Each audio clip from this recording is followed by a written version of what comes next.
Esto es Biblia y Filosofía. Cada vez que alguien nos escribe y nos dice, oye, este fin de semana me escuché el episodio del mes anterior y tal cual lo que dijeron por ahí, tengo más preguntas que respuestas. Y bueno, la filosofía, el día que la filosofía encuentre respuestas a las preguntas, desaparece, ¿no? Yo por ahí leí una frase que decía, la ciencia es lo que sabemos, la filosofía es lo que todavía no sabemos. Así que, y por eso puedes darte cuenta que la filosofía es lo que va evolucionando y va caminando por delante de los otros saberes, porque es lo que va preguntando. Y luego los otros saberes van completando el conocimiento. Y por eso es que se le tiene tanto miedo, Claro. porque va minando el status quo, va minando lo que se asume. Y entonces por eso la gente quiere, las potencias, como quieras verle, no quieren que vos te preguntes y que deconstruyas ciertas cosas. Ahí está. Por eso hay líderes que tienen miedo a la palabra de construir, que le tienen en la lista, en el libro negro o en el libro rojo de términos que no se pueden usar en lo congregacional. El le, empecé. De gana. Y ahí tiro la primera frase de Kierkegaard. Algunos reclaman su libertad de expresión porque no están usando su libertad de pensamiento. O sea, hay gente que prefiere hablar que pensar, dices vos. Así pareciera. Pero sí, de eso se caracterizó el tema de la pandemia. Hoy todos tienen voces, todos son influencers, todos hablan mucho, dicen mucho, hacen mucho, pero abajo no hay nada.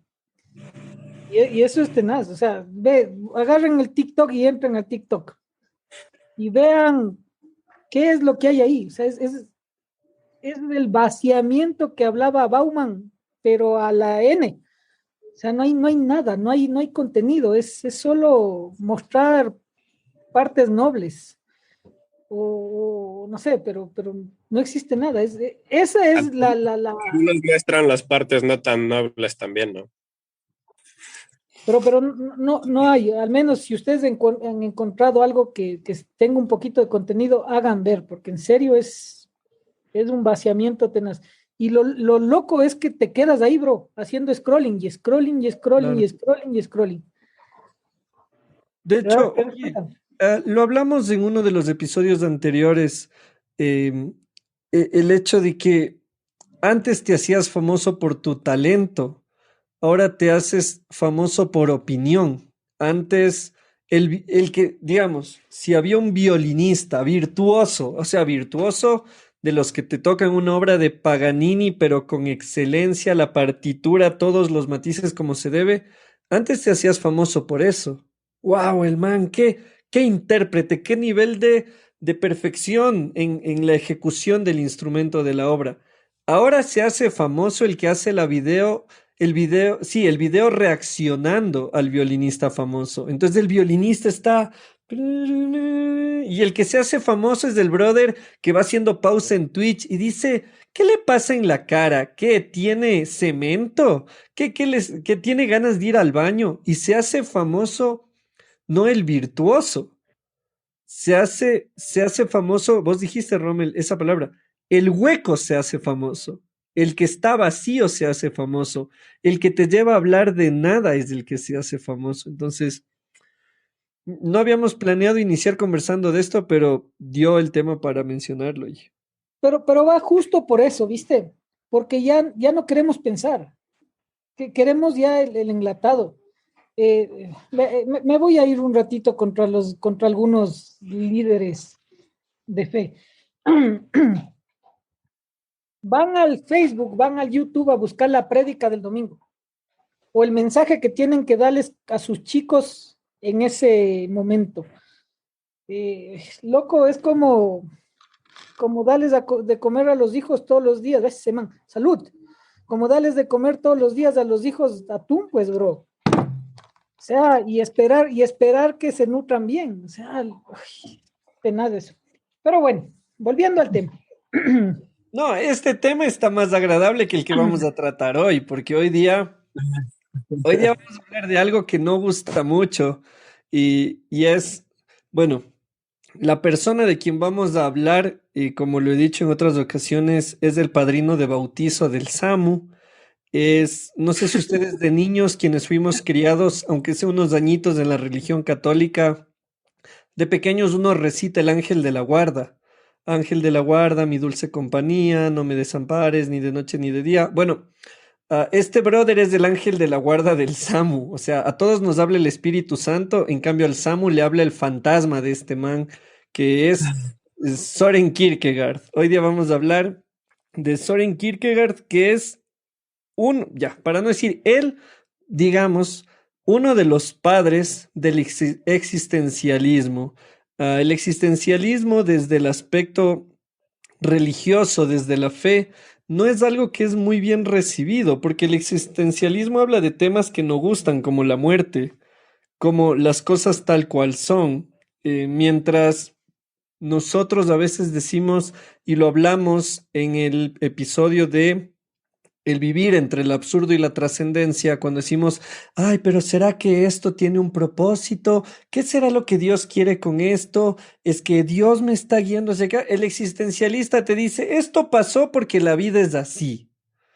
Y si esto no pasó es porque no se dieron las condiciones para que se dé. No, no, el existencialista, y es algo que yo valoro del existencialismo, es que no está dándose las vueltas ni sufriendo en los múltiples significados. ¿Será, no será? Es que sí, es que no, es que quizá, es que tal vez. En el existencialismo se aborda mucho más la vida per se, por decirlo de alguna manera. Y hoy día vamos a hablar de un autor de quien el Samu disfruta conversar muchísimo y a quien disfruta leer y analizar, que es Soren Kierkegaard. Ya mostró él su camiseta, es ahí con la de Soren. Solo, Samu, para todos estar hoy día en la misma Guapo línea, es el eso, tipo, primero ¿no? poder Dime, conocerle a este. dime, dime que no es guapo. Es guapo, hay que admitir lo que es de cada uno. Casi Buen como voz. el Rommel, sin los baches en la cabeza, pero guapo está guapo, oye. Oye, Samu, para estar todos en la misma línea, porque sé que Kierkegaard es famoso entre los filósofos, pero no es de los filósofos más famosos en la cultura pop, como Nietzsche, que Nietzsche es muy famoso en lo pop, o como Simone de Beauvoir, que es famosos en la cultura pop. Él no es tan famoso en la cultura pop, entonces muchos de los que hoy estamos conectados dirán, oye, pongámonos medio en línea de quién fue Kierkegaard y cuál fue su propuesta. Así que Samu, sin miedo, dale ahí. Chévere. Pues creo que vale la pena arrancar con el por qué Kierkegaard. ¿Por qué Kierkegaard es mi padrino de bautismo? Y tiene que ver con, yo creo en una estrategia para la vida en cuanto al conocimiento. Por un lado, cuando uno arranca una expedición en pos de la verdad o una expedición en pos de conocer mejor la realidad que me rodea, entonces vale la pena leer de todo, porque así tienes perspectiva. Una vez que has leído mucho de muchas diferentes fuentes, desde muchos diferentes saberes, te puedes dar cuenta quiénes son los que mejor van conectando con la realidad, por así decirlo. Desde qué ámbitos. Te puedes dar cuenta de que, por ejemplo, los que hablan de física tienen una percepción muy basada en la realidad, por así decirlo. Los que hablan de psicología pueden también tenerlo, pero también pueden lanzarse para cualquier otro lado, dependiendo un poco de qué rama de la psicología. Y así vas progresando y entendiendo cómo funcionan los saberes, las diferentes ciencias. Y para mí personalmente ha sido que la filosofía responde a muchas de esas preguntas que yo me he hecho. Y dentro de la filosofía existen un montón de ramas. Existe la metafísica, existe la lógica, existe la estética, la ética, existe la ontología, y cada uno de estos aborda diferentes problemas. Cuando están en el siglo XVIII, entonces la filosofía había tomado una postura de volverse muy académica. Digamos que la filosofía helenística, la que se hacía en las calles, la que conversaba del amor, de la amistad, de cómo se gobernaba una ciudad, era una filosofía que gustaba muchísimo a la gente, porque era conversar de la vida, básicamente. Pero va progresando, va progresando, va progresando, y con René Descartes nace la filosofía moderna y se hace cada vez más académica, hasta que llega al punto donde Hegel ya lo hace tan cuasi matemático que muchos de los que estaban estudiando en la universidad filosofía estudiaban tanta teoría, entre ellos Kierkegaard. A él le tocó estudiar a Hegel y se volvió loco diciendo, ¿de qué sirve esto si no tiene ninguna cuestión práctica? Esto no ayuda a la gente a vivir la vida. Entonces, cuando había llegado al punto máximo de lo teórico, la filosofía, Kierkegaard lo agarra y lo baja de nuevo hasta la calle, por así decirlo. Lo hace muy, muy vivencial y devuelve la poesía a la filosofía, devuelve la risa a la filosofía, devuelve el miedo a la filosofía, cosa que muchos de los filósofos un poco antes de él ya lo habían sacado, habían quitado las emociones de lo filosófico. Entonces, ¿por qué se dice que Kierkegaard es el padre del existencialismo? Bueno, porque el existencialismo como tal es hacer filosofía desde tu propia existencia, desde tu conciencia, tú siendo el centro de la realidad experimentada. Y eso es algo que con algo que yo me identifiqué, me di cuenta de que no se trata solamente de poder escribir en lógica modal ciertos argumentos teóricos filosóficos que en la práctica no afectan en nada a mi vida. Que puede ser lo uno como puede ser lo otro, pero en la práctica no me ayuda a solucionar nada. Y por eso es que Kierkegaard responde mucho a esta pregunta. Los existencialistas no tienen una doctrina de fe, sino que es más bien el cómo yo puedo filosofar desde mi existencia, cómo yo percibo la vida, cuáles son las cosas que a mí me afectan. Y por eso el existencialismo, y obviamente para entender a Kierkegaard hay que entender el existencialismo. El existencialismo habla de las cosas que son comunes para todos los humanos, para todos aquellos que son conscientes de su existencia. Por ejemplo, el nacimiento como tal es común para todos nosotros. El crecer es común para todos nosotros. El amor y el enamoramiento, el sexo, es común para la gran mayoría. Los miedos, las ansiedades y la ética es común para todos nosotros. Bruno, la muerte es común para todos nosotros. Y de todas estas cosas habla el existencialismo. Así que parte de mi filosofía personal sobre cómo ir creciendo en ciertos saberes está en, primero, tener mucha perspectiva, haber leído de todo, entender las perspectivas de los diferentes saberes y una vez habiendo identificado cómo se acercan los saberes al conocimiento, darse cuenta de cuáles son ciertos autores en estos saberes con los que uno resuena, que tiene sentido para uno. Y finalmente, cuando ya los identificas, estudiarlos a profundidad. Porque de cierta forma, leer frases o entender un poquito de lo que alguno ha escrito por aquí, por acá, en realidad lo que termina siendo es más el mundo de uno interpretando el conocimiento del otro antes que entendiendo el conocimiento del otro. Para cualquiera que ha leído la Biblia por algunas décadas, se da cuenta que las lecturas que uno hace superficialmente del texto es eso, es más bien mi propio mundo ejerciendo presión sobre el texto bíblico. Así que mi meta a largo plazo es no solamente haber leído todo de Kierkegaard, sino realmente aprender o internalizar su lógica para poder canalizar desde ahí mucho del saber, porque no necesito inventar el agua tibia, creo que él ya luchó de antemano con muchas de las cosas que yo personalmente lucho.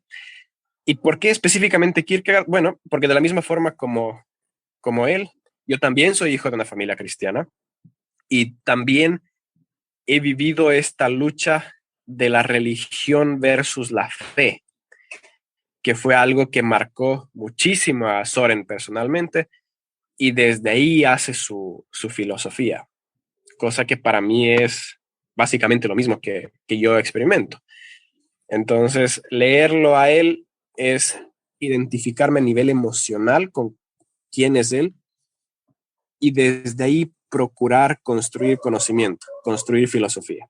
Por eso es tan bello y creo que muchos, si es que van como que descubriendo un poco sus frases, van descubriendo sus posturas en cuanto a la vida.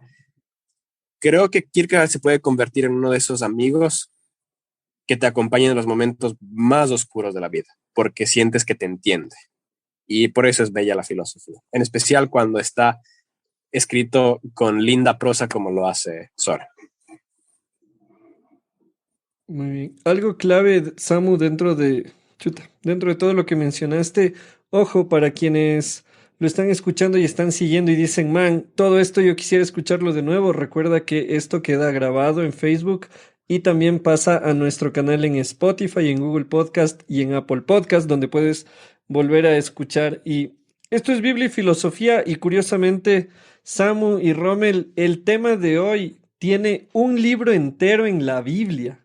O sea, hay libros que, no sé, los salmos tienen un montón de pasajes y un día David está feliz, otro día está triste. Es como que el diario de David. Ah, hoy día mis adversarios me persiguieron y se nos bajonea. Otro día se despierta creyéndose el rey del mundo. Era solo el rey de Israel. Entonces es como que es un champús alhaja. La poesía que contienen los salmos es interesante, aunque sabemos que no es el libro favorito del Samu. No es mi libro favorito tampoco, pero me encanta el Salmo 92, por ejemplo. Pero es curioso que hablando de existencialismo y adelantándose a la época, tenemos al autor de Eclesiastés. Eclesiastés es el libro más existencialista para mí que alguien pueda leer. O sea, pasajes como a los buenos les va bien, no, a los buenos les va mal y a los malos les va bien. Y así es la vida y eso es vanidad. Nos rompe un poquito también la cajita evangélica, nos rompe un poquito la cajita de la idea del Dios utilitario que está para servirme. Vos, Samuel, hace un rato hiciste también, y vos, Rommel, has leído Eclesiastés, eres el único licenciado en teología de este grupo, pero Eclesiastés está lleno de textos que en lugar de entusiasmarte como el Salmo 23, te bajonean mal. O sea, me encanta porque es un libro que te bajonea en lugar de alimentar esa falsa esperanza en el Dios utilitario en el que a veces creemos. A mí me preguntas. Yo te diría algo, o sea, concuerdo de que Eclesiastés es el libro más claramente existencialista de la Biblia, más digamos, se pone en primera plana el existencialismo de Eclesiastés, ¿no es cierto? ¿Más qué dijiste? ¿Más qué? Bueno. De la forma más explícita. Explícito, pero yo concibo que existencialista es toda la Biblia. Porque, ve, ¿qué es el existencialismo si no es una postura ante la muerte y ante la realidad? ¿Sí o no? Y sobre todo los evangelios, sobre todo la vida de Jesús, es una postura frente a la muerte, que es una victoria, y esa es la lógica ilógica para algunos, de Jesús. ¿Qué más existencialista que Pablo, que te dice en lo bueno y en lo malo, ahí estás, hay que estar gozoso? Es una manera de existencialismo, ¿no? Es por eso que yo, por ejemplo, traigo a colación un salmo, el Salmo 8. El Salmo 8 y el versículo 3. Cuando veo tus cielos, obra de tus dedos, la luna y las estrellas que tú formaste, Digo, pilas, ¿qué es el hombre para que tengas de él memoria? Y el hijo del hombre para que lo visites. ¡Bang! Y así algunas otras. En ese sentido, como decía el Samuel, el existencialismo es esa postura ante una realidad que se presenta. Y si lo trasuntamos al caminar cristiano o religioso o de fe o espiritual que muchos tenemos, eso es la fe, eso es el caminar de Cristo, eso es. Hemos dicho muchas veces en este contexto, no solo las bendiciones es lo bueno, también son los momentos de desierto, son los momentos de crisis. Y esta es una postura existencialista. Y quiero concluir con esto, el tema por ejemplo, el apego del Samu a Kierkegaard. Es lo mismo que yo encuentro con Heidegger, por ejemplo, porque a mí Heidegger me soluciona la fe. Para mí la fórmula es Heidegger. Mientras más leo a Heidegger, más mi fe haya un asidero, haya un sustento, una categoría filosófica. Y eso es lo que considero que hace contigo Samu y está súper bien. Lo que hace Kierkegaard, lo que hace Heidegger es eso, darnos criterios conceptuales, tal vez categorías, conceptos que permiten que nuestra fe repose. Y es una de las preguntas que nos hacíamos hace 2 años al empezar Biblia y Filosofía. Lo que aquí queremos es, de alguna manera, lo que yo quiero, no puedo hablar por ustedes dos, lo que yo quiero es que se entienda que pensar no es pecado, que dudar no es pecado. Es más, necesitamos dudar y necesitamos pensar para que nuestra fe sea una fe verdadera y activa. Porque si no estás viviendo, como decíamos ayer, Jimmy, la fe de otros. Y vivir la fe de otros es religiosidad. ¿Qué les parece? No sé, ahí les dejo. Oye, ya planteado esto. ¿Sabes qué? No, yo en esto lo que quiero es, sabes que nunca lo había visto de esa manera. O sea, la Biblia entera podría considerarse como un libro existencial. Digo podría, para dejar la duda. Yo siempre había visto Eclesiastés y Job como libros existencialistas, pero, o explícitamente existencialistas, como ustedes les llamaron. Pero ahorita que vos mencionas de esto, y Samu también quisiera ver qué piensas vos. Claro, lo que caigo en cuenta es, la Biblia plantea esta mirada frente a la vida, frente a la muerte, pero somos nosotros quienes hemos tomado interpretaciones quizá erróneas, porque me acordé, hay este pasaje, si no lo has leído te cuento, hay un pasaje en el libro de Daniel donde hay 3 jóvenes judíos que ellos han decidido solo adorar a Jehová y de repente crean una estatua y dicen todos tienen que adorar a la estatua, ellos eligen no hacerlo, vienen y les dicen ¿por qué ustedes no lo han hecho? Ah, nosotros no adoraremos a la estatua y ahí sabes que hacen una declaración que muy bien entraría en el tema de hoy cuando dicen nuestro Dios nos va a salvar, pero aun si no nos salvara, no vamos a inclinarnos ante la estatua. No están pensando su fe desde las taras de hoy. No, es que Dios me va a salvar porque Él es mi liberador. Él me va a salvar y va a evitar los problemas porque Él es mi consuelo y mi amigo. No, Él a mí no me va a dejar pasar por el fuego porque Dios le da sus peores batallas a sus mejores soldados. O sea, de declaraciones, por decir así, tan claras sobre la vida y la muerte. Si viene la muerte, tranquilo, como Pablo, si vivo, genial, si muero, gano. Los amigos de Daniel, si vivo, si vivimos es porque Dios nos va a salvar, pero si no nos salva de esta muerte, igual no nos vamos a inclinar ante la estatua. O sea, ellos fueron tan categóricos frente a la vida, frente a la muerte, frente a la realidad, frente al presente, frente al futuro. Somos nosotros quienes hemos hecho estas interpretaciones, no sé cómo decirlo, azucaradas. Eh, creo que una palabra sería, tenemos un par de versiones light, non-fat, deslactosadas, descremadas, que no hagan daño a nadie y que sobre todo reafirmen el entusiasmo. Ay, sí, vamos a seguir adelante, quitándole a la vida parte de lo que es. La vida también es angustia. Y ahí voy a conectar durísimo con lo que con lo que estás diciendo. La palabra que tengo aquí sobre en mi Z, red, que es de angustia, angst de Kierkegaard. Y tiene que ver con lo que estás hablando. Le hacemos a todo tan, le hacemos tan comestible que le quitamos la real sazón a la vida. Y eso era de lo que estaba hablando Soren. Soren decía que hemos maximizado la pasión a dar un discurso político. Hemos maximizado la honestidad a devolver los $5 que se le cayó al que estaba yendo por delante. Y hemos maximizado la experiencia espiritual de ser cristiano a ir a una misa navideña por año. Y con eso pensamos que estamos viviendo y que estamos viviendo estos picos de emociones humanas. Y ahí es donde hay que entenderlo. No podemos reducir la existencia humana a fórmulas preescritas.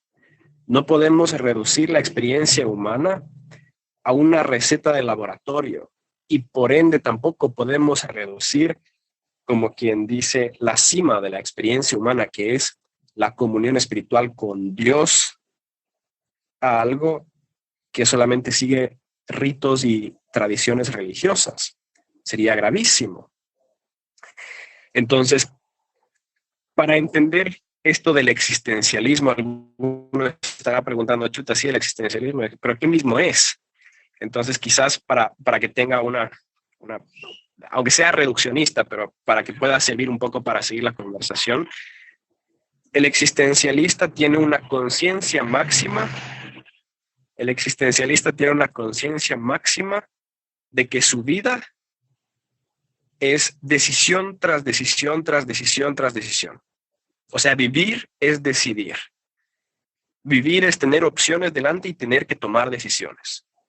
Esa es la primera parte del existencialismo. Y la segunda parte del existencialismo es esta conciencia máxima de saber que uno es incapaz de tomar decisiones sabias constantemente, de tomar decisiones prudentes, de tomar decisiones buenas. Y por eso Kierkegaard dice, la vida se la entiende mirando hacia atrás, pero solo puede ser vivida hacia adelante. Así que sí, yo estoy de acuerdo en el hecho de que Eclesiastés es como la cima de estas dos conciencias, de saber que uno tiene que decidir y que hay cosas, pero ¿qué mismo es la vida? Eclesiastés lo pone de una forma muy explícita. El resto de la Biblia, justamente porque lo interpretamos como receta para la vida, le quitamos lo existencialista. Y eso es un poco problemático, porque la mayor parte de la Biblia es narrativo, no es no es normativo. La mayor parte de la Biblia solamente explica las decisiones que otros tomaron y no necesariamente te está diciendo toma tú también estas decisiones. Alguien que les puedo decir que tuvo una crisis existencial, justo eso de ¿será que tomé la mejor decisión? Fue uno, obviamente Judas, pero otro que no lo pensamos, Juan el Bautista. Juan el Bautista estaba en la cárcel y manda a preguntar si es que realmente Jesús, al que él había bautizado y dicho, yo no soy ni digno de desatar sus sandalias, de repente se está preguntando, ¿será que realmente este era el que estábamos esperando o no? O sea, él estaba teniendo una crisis de si es que lo que él había tomado como decisión era lo correcto o no. Y luego Jesús manda a responder, sí, bueno, díganle que están sanando los enfermos, que el reino de los cielos se está manifestando básicamente. Pero podemos ver actitudes existenciales en muchos de los personajes bíblicos y sí creo que es bello entender la literatura de la Biblia de la forma cruda que en realidad es. Aquellos que no leen la Biblia piensan que la Biblia es flores y ovejitas. Pero aquellos que han leído la Biblia saben que es un libro cruel y directo y saben que expresa las múltiples pasiones del ser humano en sus múltiples formas. Por eso es que para aquellos que les gusta las cosas potables, las películas de Hollywood que siempre te ofrecen una solución al final, que nunca te van a dejar salir deprimido del cine, que nunca te van a hacer sentir menos de lo que sentías al comienzo de la película. Aquellos que les gustan esas películas de Hollywood, está bien. Generalmente la filosofía que es cruel y realista no les va a llamar mucho la atención. Pero aquellos que les gusta un poco más el cine independiente o el cine inglés, por ejemplo, la narrativa a lo Black Mirror, que comienzas mal y a lo largo del episodio va empeorando y terminas en la lona. Aquellos que les gusta confrontarse hacia el otro lado de la historia, que probablemente ocupa la mayor parte de la historia, aquellos, el existencialismo es algo que les sana el alma, porque a mí no me interesa que me digas que las cosas van a estar bien si es que eso es una mentira. Y creo yo que la filosofía de psicología positivista o de la psicología positiva, en su gran mayor parte, es mentiras. Y yo no aprecio a los que me mienten. Prefiero que me insultes con la verdad a que me halagues con ira. Esa es una postura proverbial. Y el existencialismo lo que te dice básicamente es, bueno, ¿cómo experimentas tú la realidad? Y luego que tú decidas cómo la vas a enfrentar, porque tampoco te dice cómo solucionarlo. Para mí, la segunda parte de la crisis existencial de todos aquellos que se quieren enfrentar a su existencia, ahí sí está en, bueno, levantémonos y sigamos los pasos de Jesús. Pero esa es una segunda parte. Yo tengo dos porciones bíblicas. Lucas 22:42. Padre, si quieres, pasa de mí esta copa, pero no se haga mi voluntad sino la tuya. Segunda, perdónales porque no saben lo que hacen. Eso es lo que este man del Salmo estaba diciendo, asumir esa náusea que hablaba Sartre, asumir esa expulsión casi vomitiva de la que hablaba Heidegger cuando dice que la existencia es del ser expulsado del ser hacia un futuro. Es asumir, y eso es la fe. Y eso es interesantísimo. Uno tiene que asumir su fe. Lo que vos siempre dices, Samuel, que uno tiene que saber cargar el peso de su existencia. Eso es el existencialismo. El saber cargar el peso de tu existencia. Y por eso a mí me hace match Heidegger, porque Heidegger te dice cómo hacerlo y te da 3 pasitos. Ser ahí, estar ahí, hacer ahí. Ser ahí. Ser, existir ahí, con esa postura estoica, si se quiere. Ser ahí, estar ahí. Es decir, no ser un objeto inanimado, no ser una maceta, no ser una mesa, una silla que está ahí. Y hacer ahí, es decir, dejar una marca. Por eso es necesario que los que nos estén oyendo busquen dejar una marca. ¿Ves? Y vuelvo al tema TikTok. En TikTok no dejas una marca. Estás ahí, estás presente. Eso es interesante. No sé, Jimbo, dale. Yo con TikTok no me voy a meter. Porque estos días sí me he mandado un par de maratones tiktokeras, entonces hoy día no quiero hacer filosofía en contra de mí mismo. No, ya sabes, coincido plenamente con vos.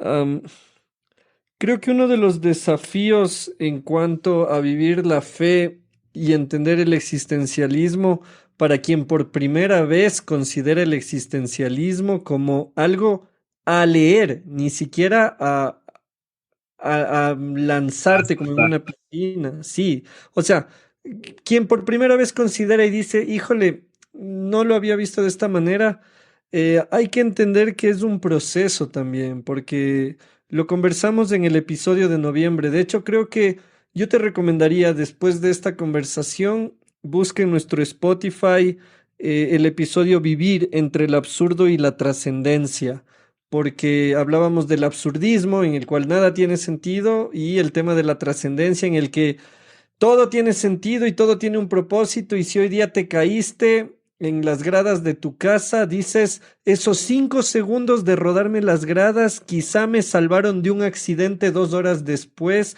porque 5 segundos después a alguien le pisó el carro y hubiera sido yo. O sea, hablamos de esos dos polos.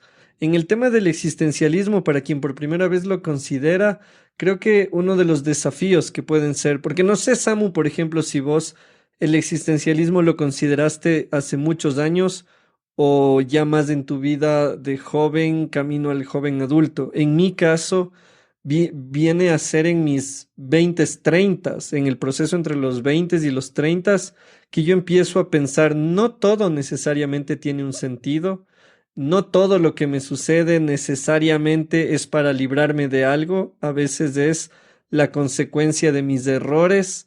Como dice este meme, ¿no? Las cosas pasan por algo, por bruto, por ejemplo. Entonces el existencialista mira la vida de esa manera. Esto me está pasando, pero claro, ¿cómo no me va a pasar esto si yo mismo tomé las decisiones para llegar a esta situación? O sea, no le está culpando ni al diablo ni a Dios, no le está culpando al futuro cielo o al futuro infierno, no le está culpando al pecado original, que es un error en el que se cae también. No, es que como somos seres caídos, es que como nacimos en la depravación y ni sé qué. No, yo no comulgo con el tulip, pero sé que es un pensamiento que también lo tuve.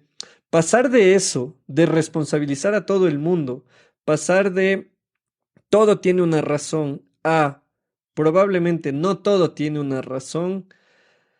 Para algunos puede ser un camino fascinante, para otros es un tema un poco difícil, porque como mencionábamos en el título de hoy de Kierkegaard, hoy hablamos de la angustia, el existencialismo y la fe, y Kierkegaard aborda la angustia desde el hecho de que la gente tiene que elegir.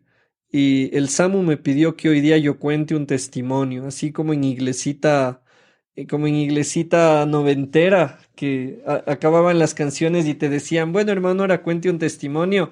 Les voy a contar un testimonio, pero aguanta, me voy a poner pinta de eso, pinta de hermana en culto de eso, pinta de hermana en culto de oración del jueves. En mi iglesia la oración era los jueves.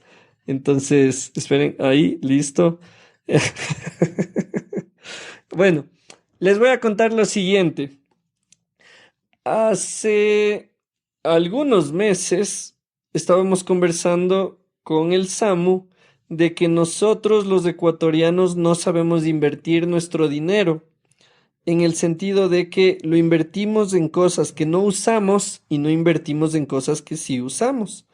Por ejemplo, invertimos en un teclado gamer, pero no jugamos ni Candy Crush. Entonces, una de esas. Pero pasas en la silla de la oficina, pasas 8 horas, 10 horas, 6 horas y no tienes la decencia de comprarte una buena silla. Y hablábamos con el Samu de que es un error, ¿no? No tener una buena silla, no tener un buen escritorio. Y dentro de eso hablábamos del colchón, que muy curiosamente a veces no invertimos en un buen colchón. Yo llevo, no sé, algunos meses desde que el Samu me dijo eso. Así que hace 2 semanas decidí ir a ver colchones. Alguien dirá, Jimmy, ir a ver colchones no es nada importante. Es importante cuando ya no son tus papás los que te pagan el colchón y te toca comprarte a ti mismo el colchón y estás poniendo en juego algo que vas a utilizar durante los próximos 5 o 10 años. Entonces fui con la negra, fuimos a ver un colchón a la primera vez echamos un ojo, fuimos a otro local, probamos otros colchones, fuimos a otro local, probamos otros colchones, invertimos creo que 2 días enteros solo probando colchones. Am, y la semana anterior, finalmente, tomamos la decisión de comprar un colchón. Entonces, le conté al Samu, le dije, estoy viendo colchones, pero aún no me acabo de decidir. Y el Samu me dice, bueno, es una decisión importante, o sea, como para no tomársela a la ligera porque lo vas a usar por varios años. Y siempre estuve con la duda, compro, no compro, compro, no compro, será, no será, gasto, no gasto. Ah, bueno, pero hay diferido, sin intereses. Bueno, aprovechemos ese para no descapitalizarnos, buenísimo. Compré el colchón el sábado, lo recibí hoy y resulta que el colchón es 20 centímetros más pequeño que mi cama. Y resulta que mi cama, entonces yo dije, pero no, pues pedí uno según el tamaño de mi cama. No, resulta que mi cama es de un tamaño que se hacía hace 6 años, alguien lo importaba y dejaron de importarlo porque en Ecuador no hay ese tamaño. No es ni de 2 plazas y media ni de 3 plazas, es como de 2 plazas 3 cuartos. Y entonces hoy día les contaba al Samu y al Rommel, y el Samu decía, esa es la angustia de la que Kierkegaard habla, la angustia de tener que elegir. El mareo de la libertad lo menciona Kierkegaard, el hecho de tener que elegir y no querer hacerlo, pero a la vez tienes algo que te empuja a hacerlo, y eso puede generar angustia. Y Kierkegaard explica que la primera vez que él encuentra esta angustia en la historia bíblica es en Adán. Adán se enfrenta a la angustia al momento de comer o no del fruto. Lo hago, no lo hago, lo hago, no lo hago, y termina haciéndolo. Pero antes que juzgar el acto, Kierkegaard se pone a hablar de lo previo a eso. Y es esa angustia de vivir, es la angustia de elegir, es la angustia de tener que decidir. Y Samu, ahí te preguntaría yo a vos también esto, porque a vos te gusta mucho el tema de los negocios. Los más grandes CEOs y ejecutivos de las empresas mundiales procuran tomar la menor cantidad de decisiones triviales, porque probablemente han entendido el desgaste que requiere decidir y prefieren angustiarse por lo verdaderamente importante y dejar lo trivial a un lado, diría yo. ¿Qué piensas vos? Sí, hay un relato, neurocientífico donde está comprobado que a lo largo del día, cuando vas tomando decisiones, el centro en el cerebro que toma las decisiones se va desgastando. Por eso es que uno toma malas decisiones después de un largo día y ya va llegando la noche. No toma decisiones ahí. Entonces, por ejemplo, Steve Jobs es un clásico que se vestía como para optimizar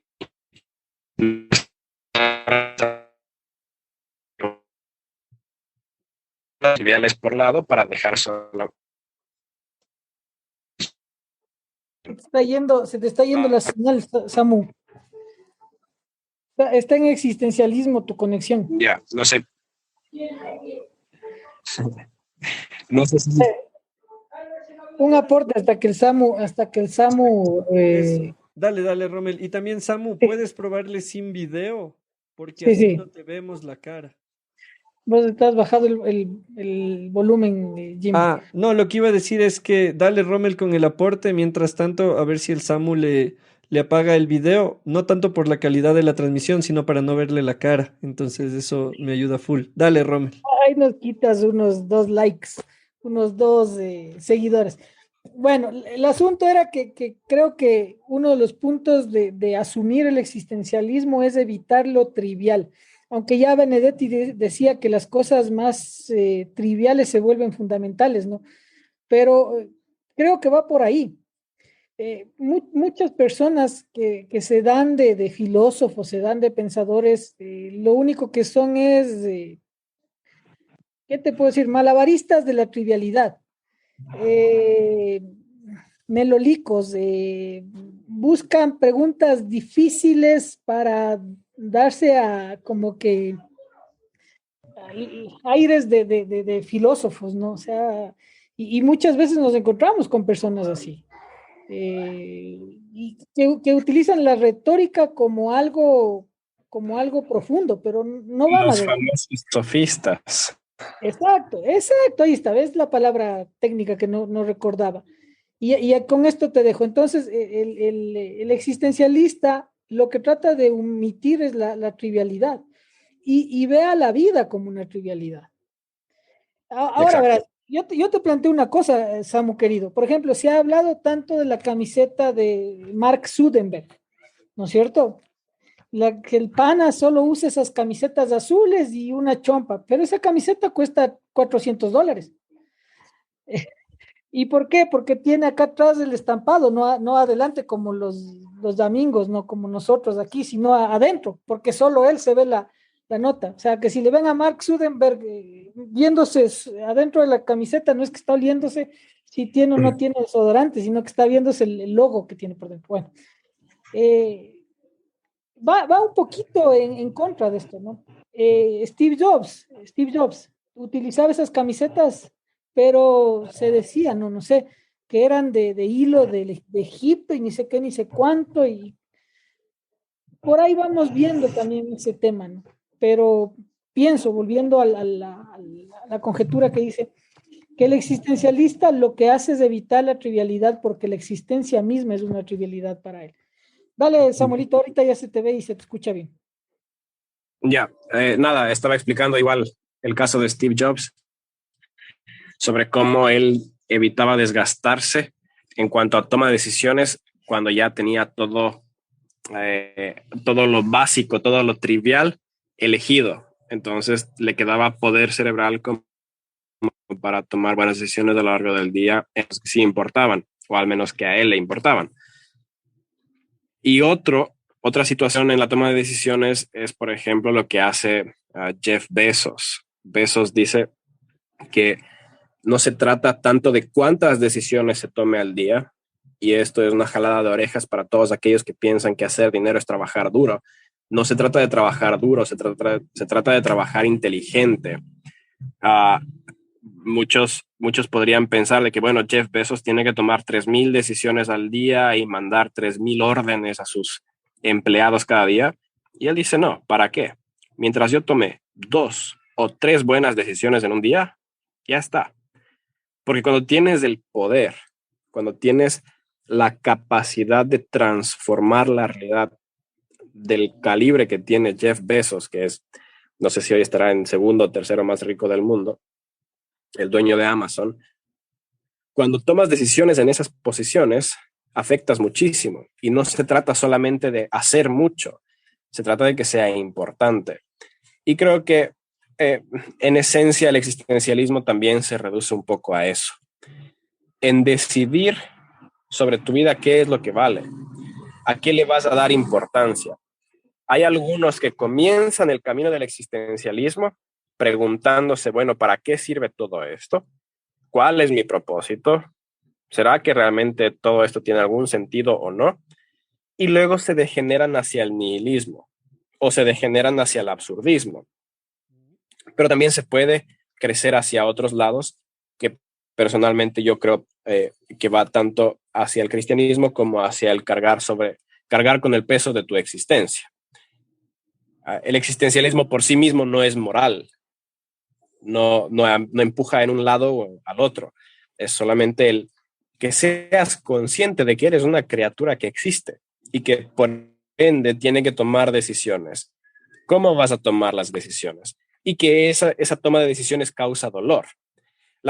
Creo que la única vez en la que tomar decisiones no causa un dolor psicológico, emocional o espiritual, como quieras ponerlo, es cuando ni siquiera te das cuenta de que estás teniendo que tomar decisiones y solamente vives.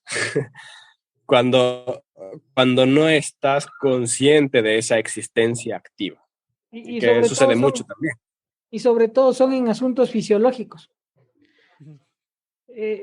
Solo una cosa, chévere lo que dijiste, que a veces esa estructura o esa dinámica existencial que uno tiene te lleva al nihilismo.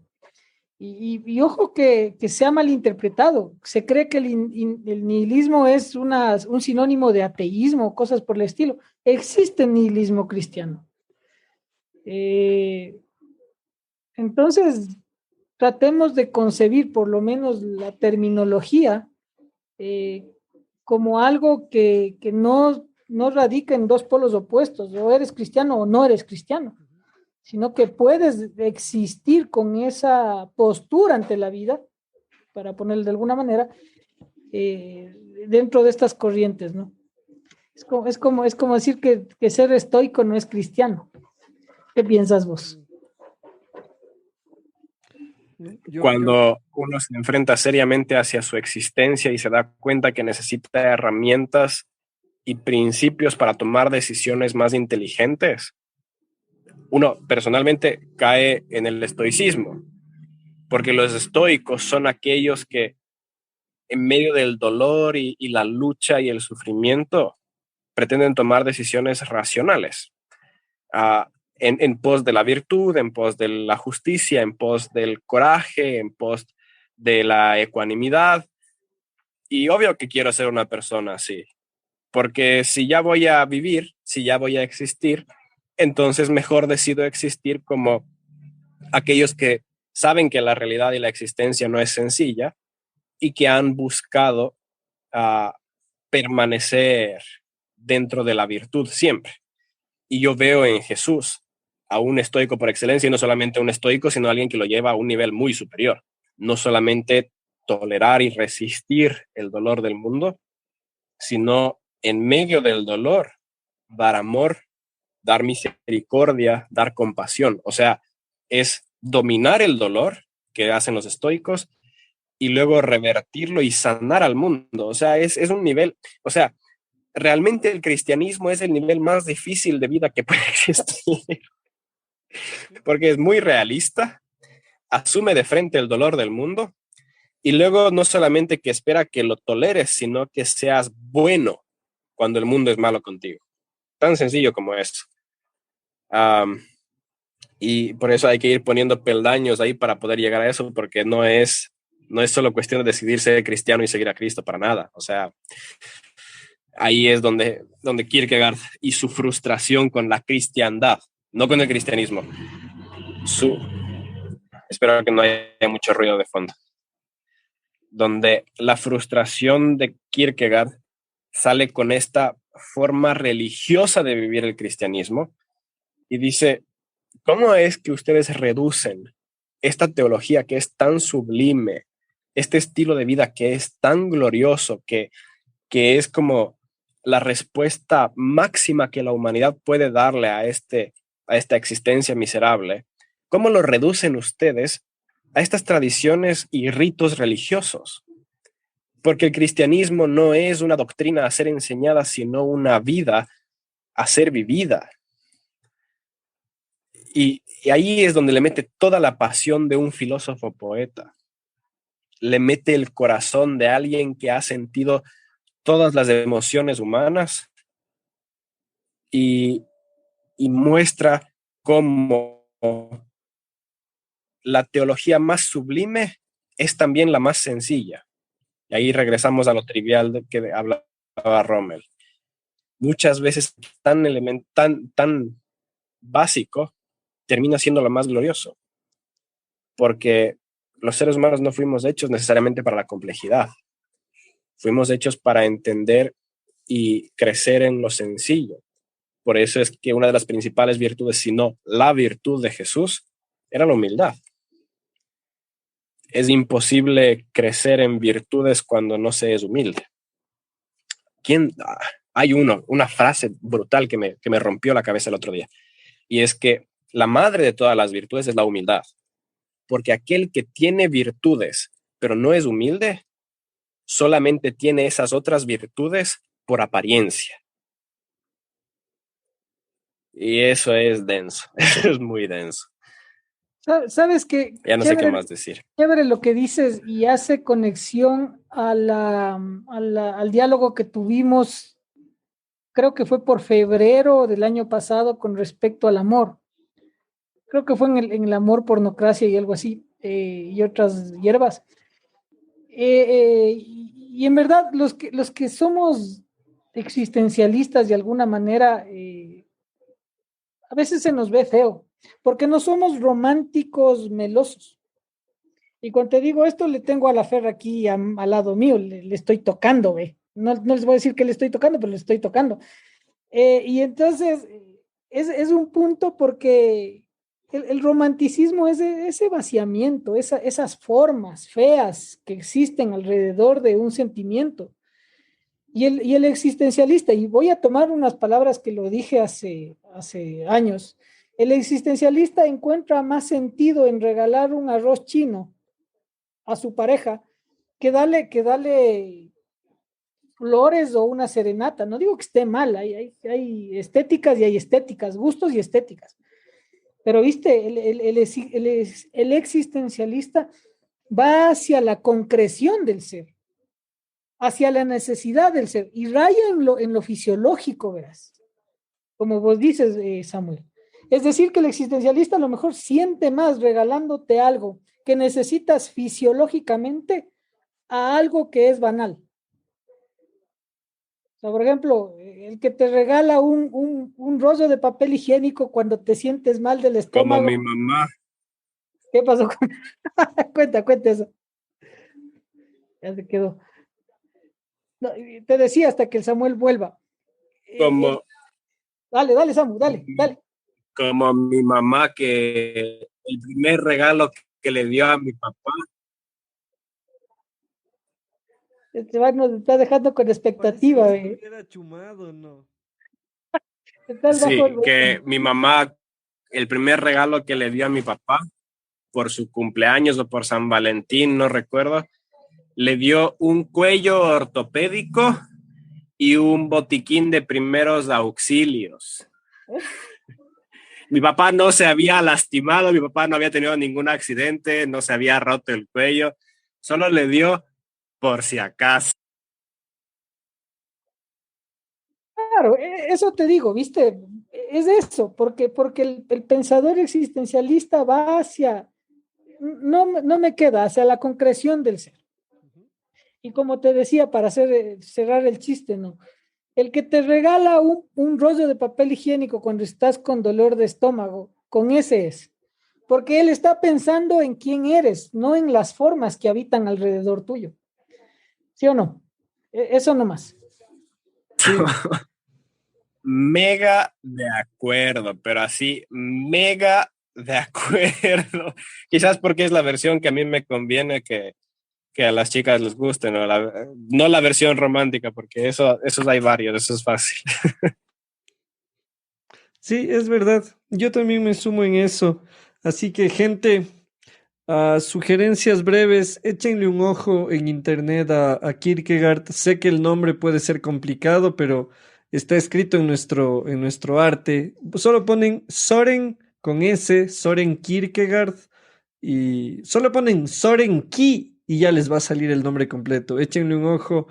El existencialismo, como ya dijo el Samu y el Rommel, no es una postura moral o inmoral, no tiene que ver con eso, tiene que ver con algo, una manera de enfrentar la vida. Y hubo un comentario en el Facebook y con esto terminamos nuestra conversación de hoy.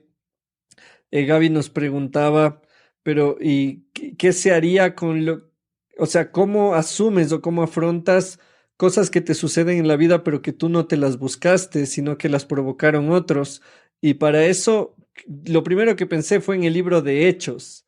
Tú lees el libro de Hechos en la Biblia del 1 al capítulo 28, está lleno de cosas que ellos proponían, pero un montón de situaciones que vivieron que no se las buscaron. Todos los latigueos a Pablo, todos los apedreamientos, todos los encarcelamientos, son cosas que nadie de la comunidad cristiana se buscó, ¿no? No es que Pedro o Pablo o no sé, Priscila, Aquila andaban diciendo, hey policías, atrápenme y corrían y a ver si me atrapas y me llevas preso. No, es un tema de vivir la fe. ¿Y cómo lo hicieron? Bueno, el Samu lo dijo, con estoicismo, aceptando las circunstancias.